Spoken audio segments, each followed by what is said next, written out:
Sinasabat ang hindi bababa sa 200 million pesos na halaga ng mga misdeclared na isda sa Port of Manila. Nanggaling pa raw sa China mga kontrabando. Nasa frontline balitang yan si Kari Cator.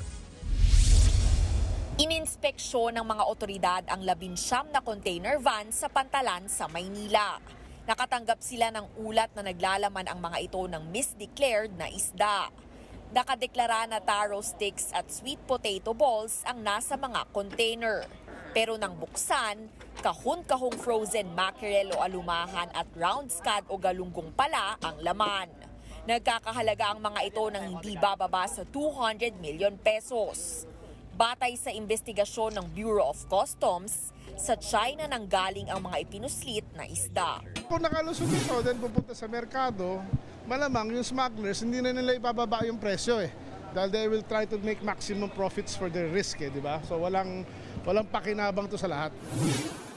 Kakasuhan daw ng mga otoridad ang 2 consignee ng paglabag sa Customs Modernization and Tariff Act, gayon din sa Anti-Agricultural Economic Sabotage Law.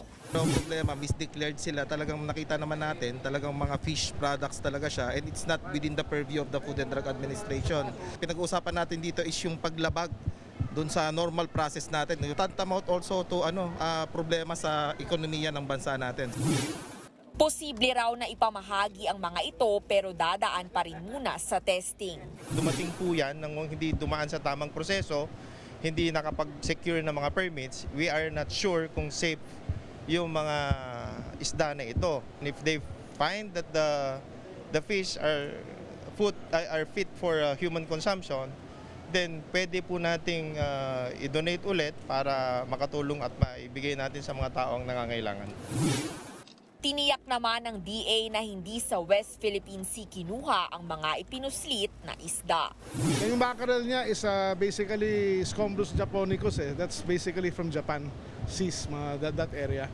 Diba? Yung galunggong naman, sa laki niya, malamang di rin galing dito sa Pilipinas. Mas maliit yung mga galunggong natin. Nagbabalita mula sa Frontline, Kari Cator, News 5. Mga kapatid, Jiggy Manikad po, iba na ang may alam at may pakialam sa panahon ngayon. Para sa konkreto, kumpleto at komprehensibong balitaan sa Frontline, mag-follow at mag-subscribe sa social media pages ng News 5.